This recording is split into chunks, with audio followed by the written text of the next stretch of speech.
Mix by DJ Kamlesh Nanaur बाजार अलपुरा।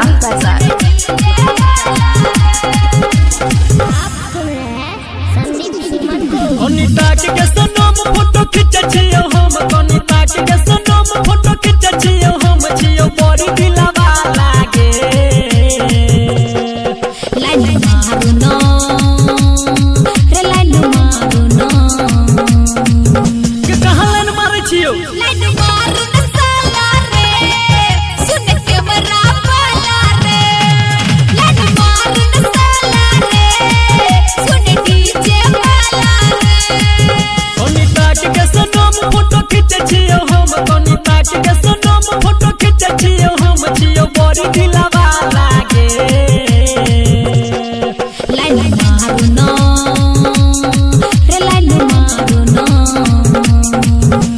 ये संकल्प क्या अच्छा गई? लाइन मारू ना साला रे सुन के मरा वाला रे। लाइन मारू ना साला रे सुन डीजे वाला रे। कैमरा फेर दो छोरा। ये संकल्प क्या अच्छा गई?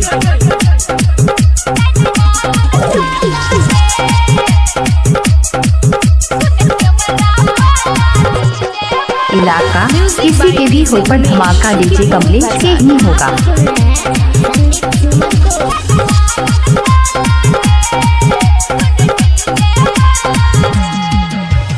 दूर नहीं हट छोड़ी जल्दी से सट गे, वीडियो बनावे छियो कनिया पलट गे।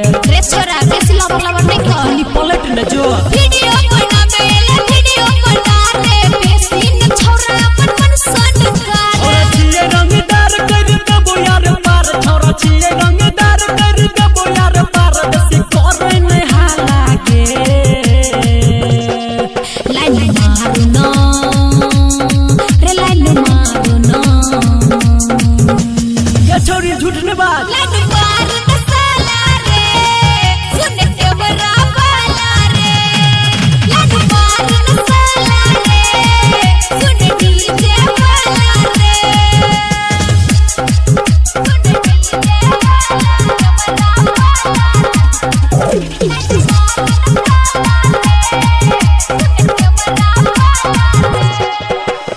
डीजे कमलेश अलपुरा, डीजे कमलेश अलपुरा ननौर बाजार।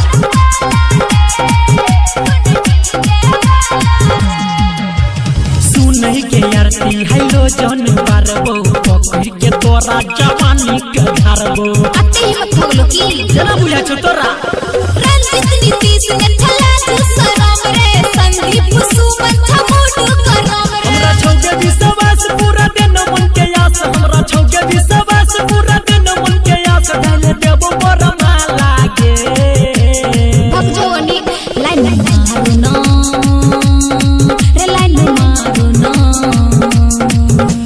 ये ते भाव किया खाइ छै? लाइन मारू ना साला रे सुन के मरा वाला रे। लाइन मारू ना साला रे सुन mix DJ by DJ Kamlesh Nanaur बाजार अलपुरा।